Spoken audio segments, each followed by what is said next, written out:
Hi, Chrissy. Okay, so for those of you that don't know the amazing Samantha, she is a director with Cincy, and I actually don't remember how long you've been with Cincy. 5 years? Yeah, 5 years. So she actually is the amazing person that came to my rescue at Disney World when Chris would not ride Tower of Terror with me. And I put it out on the Cincy Facebook page, basically saying, someone come ride Tower of Terror with me. And Samantha answered the call, and Lee Barnes is a complete stranger. And we dropped to our death and screamed to the top of our lungs. And since then, she hasn't been able to get rid of me. So she is an amazing wealth of knowledge. She is my sounding board, and I'm so excited to have her tonight. So I'm going to turn it over to her. All right. Hi, friends. How are you guys? So I feel unprepared because I'm not a Zoomer. I do all my trainings just live on Facebook, so my people can just watch the recording whenever. And so I was literally getting ready to hit the live button on your team page when I saw the Zoom link pop up, and I was like, maybe we're not doing lives. So I feel all flustered and unprepared, and I blame Rachel 100%. Because she didn't tell me that. That's okay. So I will do the normal thing and tell a little bit about my story, and then tell you what I have for getting new customers without doing parties. So April of this past year, I've been with Cincy for 5 years. The first 2.5 years, I did absolutely nothing. Cincy's my 5th direct sales company, and none of the other ones worked. And so when I signed up for Cincy, it was just to get the kit and buy my own products, because direct sales is crap and doesn't work, because I've tried them and it didn't do anything. I wasn't a millionaire the next day after I signed up. And so, obviously they just don't work, right? So then Cincy comes along, I buy for myself and 4 or 5 people for 2.5 years. And then I lost my job and I had nothing else to do. And I was like, well, let me see what this Cincy thing can do. Might as well make, $50 or something and buy some groceries. And so I did, and I dug in and I did hours and hours of training and figured out how to do everything and figured out how to grow on social media, because I am super introverted. I have the worst social anxiety. I can talk to you all day long behind a computer, behind a typewriter, but if we are face to face, I'm like one of those deer in the headlights kind of people, and I'll probably just stare at you and smile because my whole brain and body just shuts down. So when I started actually working, I was like, I have to figure out a way to do stuff from the computer.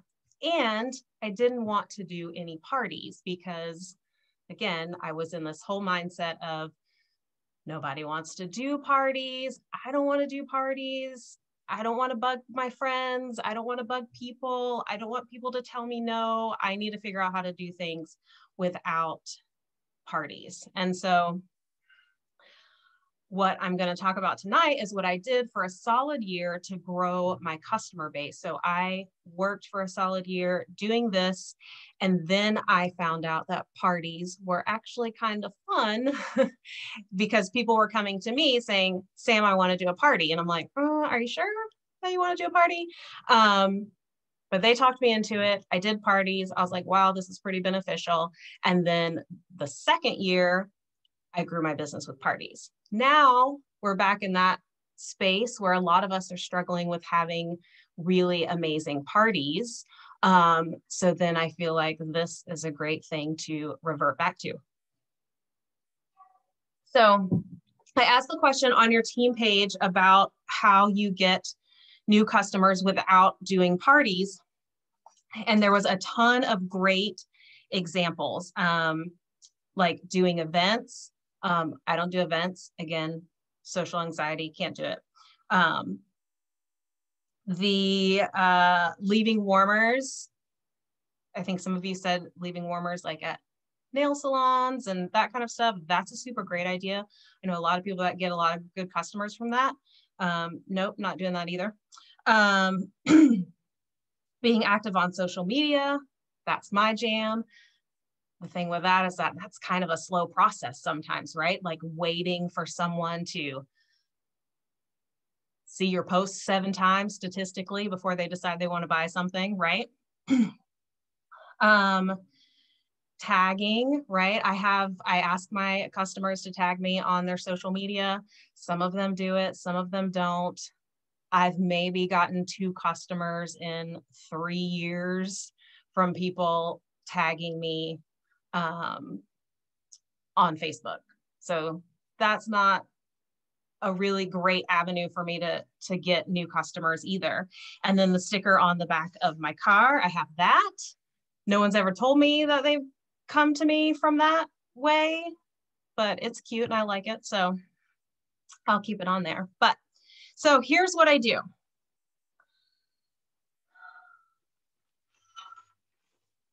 I ask people if they want samples. And that's not mind-blowing information, but it's so simple, but that's what I did for an entire year on Facebook. And I got like an 80% return on it. So like out of every 10 little sample packs that I sent, 8 people ordered. And I did the whole, like I didn't do any cold spammy messages, right? I would make a list, and it's a process, especially in the position where I was, where I wasn't really on social media. Like I'm a troller. I was, right? I just scrolled through social media all day. I didn't comment on anybody's stuff. I didn't interact with anyone. I didn't message anyone, right? It was just there for my thumb to have something to do. You know what I mean? So I had to start from the beginning with actually interacting with people and messaging people and building relationships. And so as I would kind of like target people a little bit, and I would have like a list of like 10 people, and I would go and just try to interact with them every couple of days, posting on their or commenting on their posts and liking their posts, and maybe I'll pop them a message once in a while. And once I kind of had some back and forth conversation with them, I would message them and I would say, hey, Sally, I'm sending out some free customized Scentsy sample packs to new clients this week. If you don't already have a consultant, I'd love to send you some smells you might like. And that's exactly what I said to every single person, because I didn't want to send samples to someone that already had a consultant, because I don't want to take someone else's customers, right? And I threw that in there too, because I don't want people to just take all my free samples. You know what I mean? When they're not going to buy anyway. So that's the message that I sent. And of course, I got some people that completely ignored me. And then I had some people that said, no, thanks, you know, but I had a lot of people that said, yeah, sure, you know? And so then I would ask them, okay, awesome. What kind of smells do you like? And I would get, you know, we'd have that conversation, fresh smells, fruity, whatever. I would make a note of it and I would ask for their address, and I would say, okay, I'm going to pop it in your mailbox by the end of the week or whatever, right?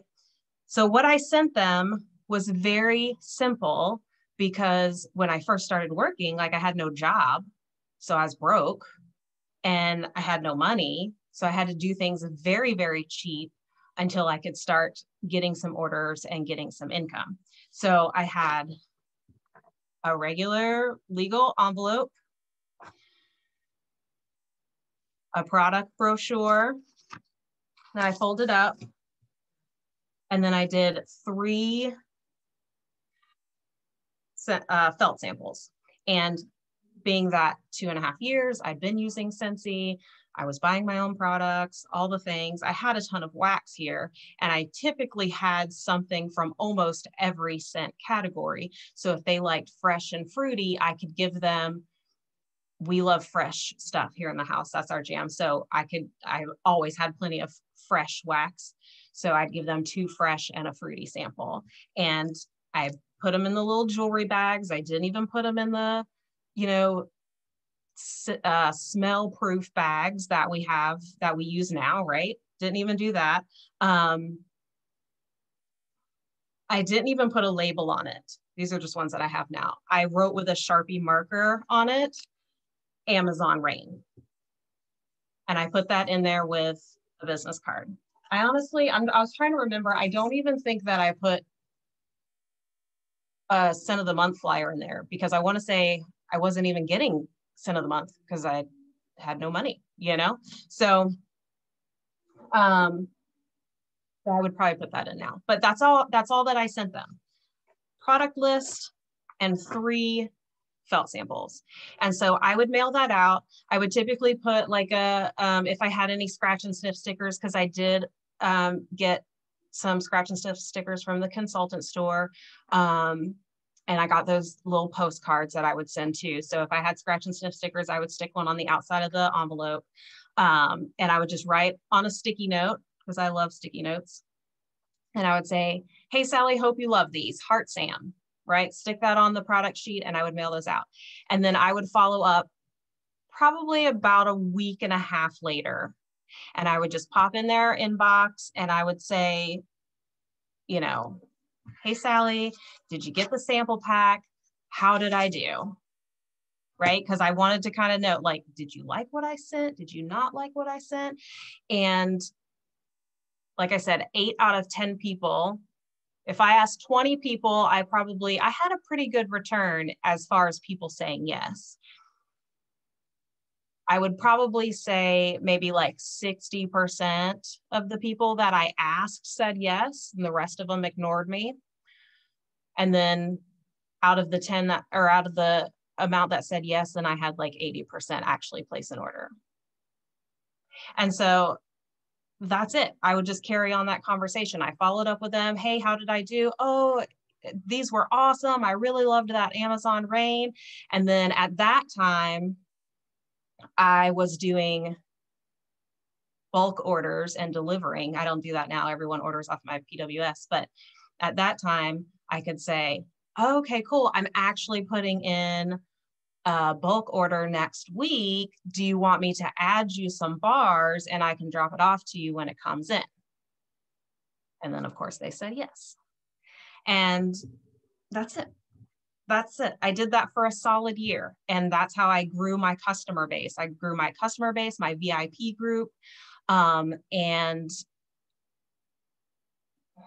I want to say by the end of that year, I was consistently doing 2,000 PRV a month.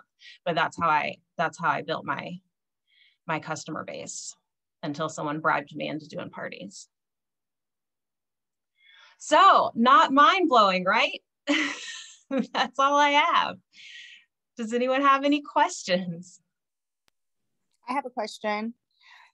Okay, so do you have a spreadsheet for samples, like you did the customer follow-up at SFR, or do you integrate it into the same spreadsheet? I am super terrible at tracking samples, and I totally wing it. So I don't have anything that I really track. I'm trying to be better at it now, but especially during that season of my business, I was totally winging it. Like, I don't even think I wrote down at all what samples I sent them. I would look at their message to know that I sent them fresh or fruity samples. And I want to say I even asked some of them, like, what samples did I send you again? Which is probably terrible, and I should have written it down. But hey, whatever, it was working regardless. How often were you posting? Did you ever do Facebook Marketplace? I don't know if you said that. I got distracted for just a moment. So did you say that you did Facebook Marketplace? I was not posting at all for samples. It was all done in Messenger after I'd had that some kind of conversation where I felt comfortable, because from the very beginning, once I decided that I was going to work this business as a business, I was like, I need to find out a way to not do it like everybody else in the past years, where it's been like, hey girl, icky, salesy kind of thing. So if I felt icky doing it, I wasn't going to do it. And I still don't do it today if I feel gross. So if I felt uncomfortable and like icky kind of reaching out to these people to say like, do you want free samples? And I liked how I worded it with like, hey, I'm sending out free samples to new clients this week. I use the client word a lot instead of customers because I just felt like it sounded better. Hey, I'm sending out new sample packs to new clients this week anyway. Let me just throw one in the mailbox for you, kind of thing. So no, I wasn't posting about it. I never posted on Marketplace. I just posted samples, I think July maybe on Marketplace was the first time that I've ever tried that. And I hear it works really great, and I'm sure it does if you're consistent. I really got a bunch of weirdos off Facebook Marketplace. I had one that I sent her samples 3 different times, and every time she'd say like that she didn't get them. So I quit trying. I would have stopped probably after the first time. I was like, sorry, family must not like you. Come to my house. I had a question for you. Okay, so if anybody else has questions, go ahead and think of them and be ready to ask. How did you go about starting up those conversations? Because you said that you went from not being very present on social media, scrolling, not ever commenting on people's things. So how did you start engaging with people to take it from just engaging on their profile page to private messenger? How did you do that transition?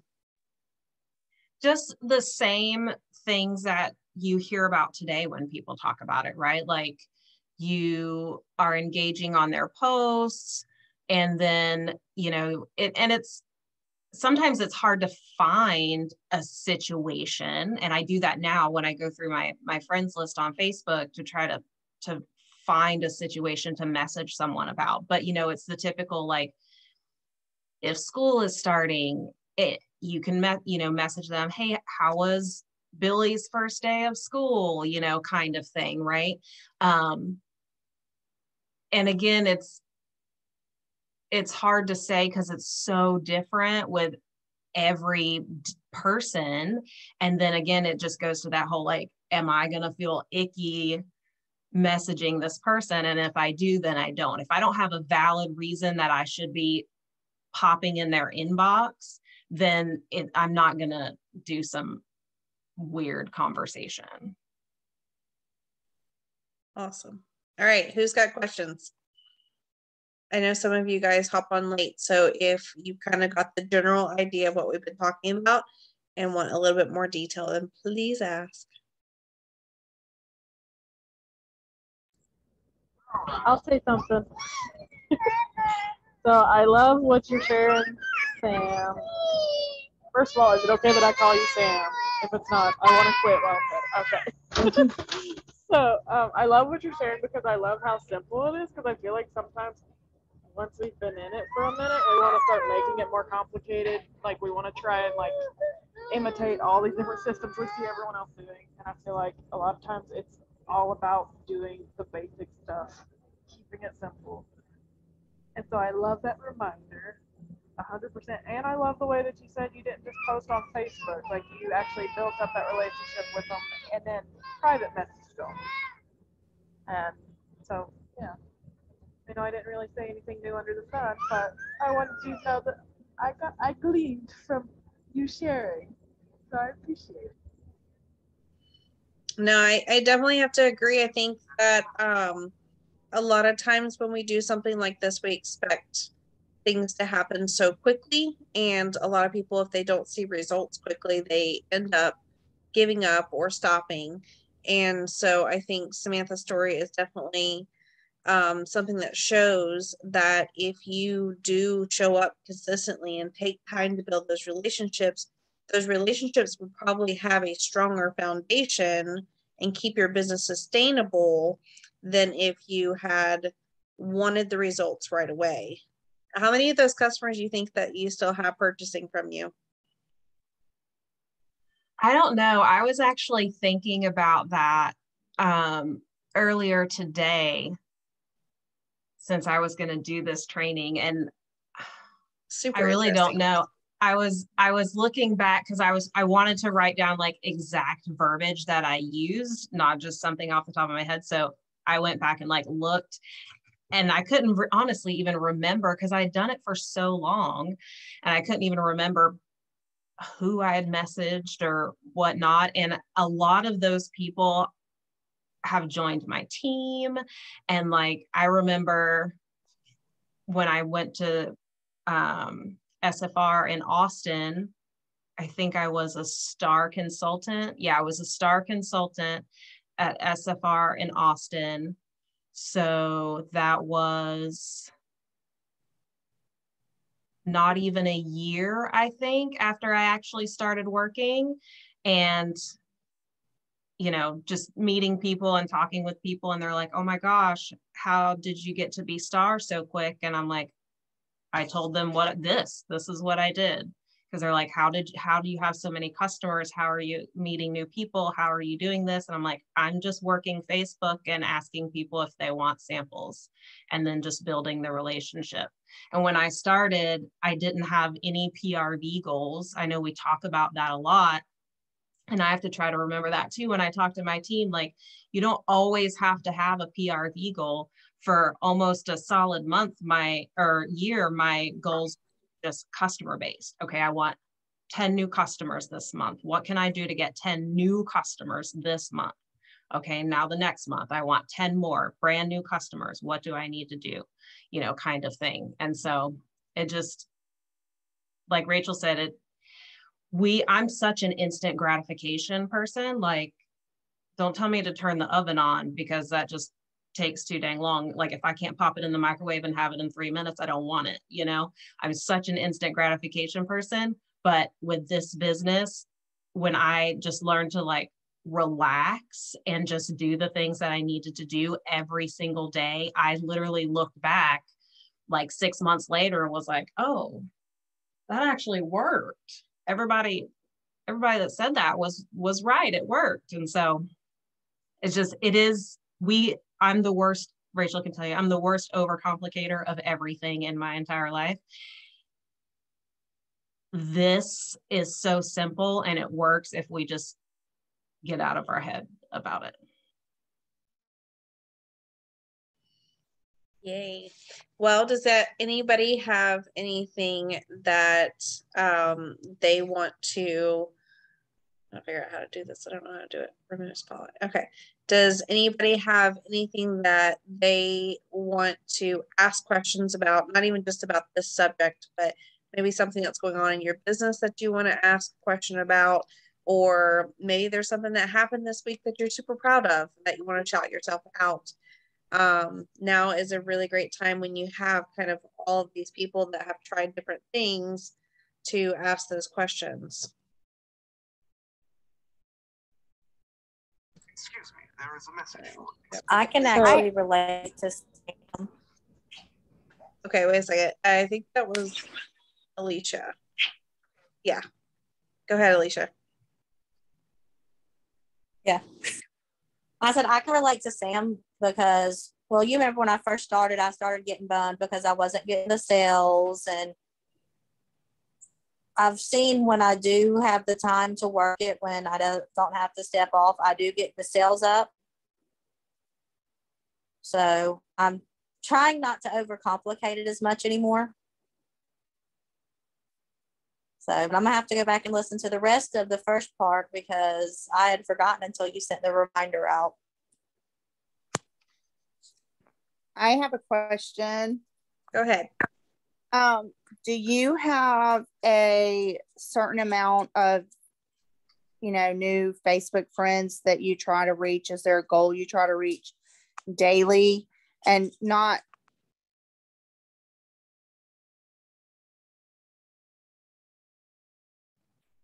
No, Becky, we can't hear you for some reason.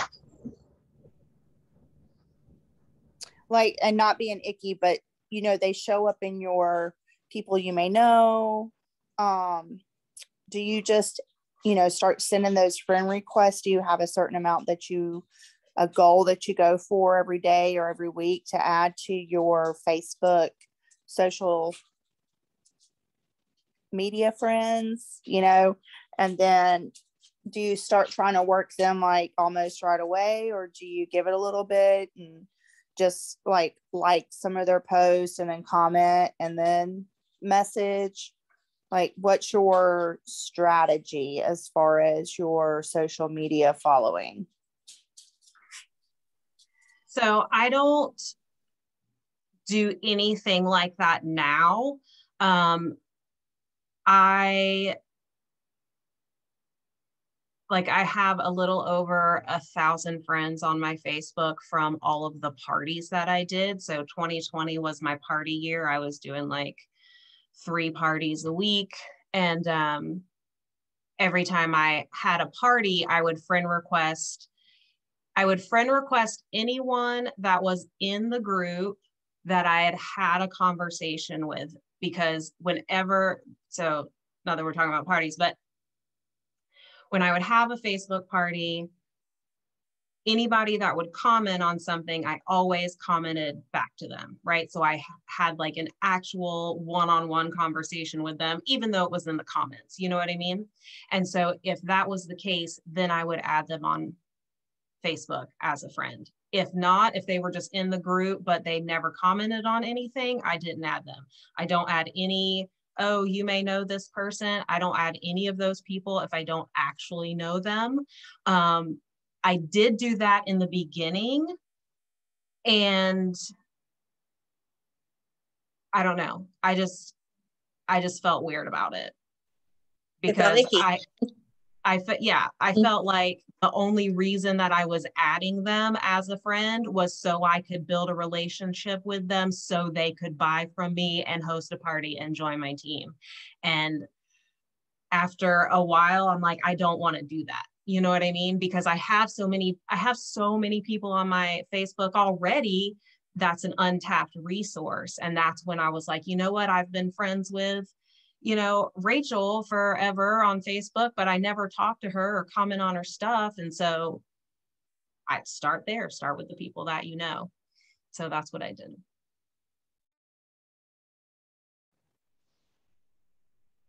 Awesome. All right. Anybody else?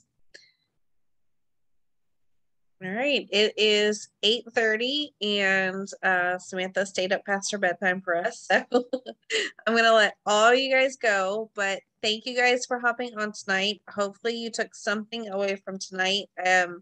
More importantly, the fact that you can do this very simple if you just show up for your business and take the time to build those relationships and just try different things, see what works, and never stop trying. So, all right, guys, have a wonderful night. Thank you, Samantha. I appreciate it. Bye, guys.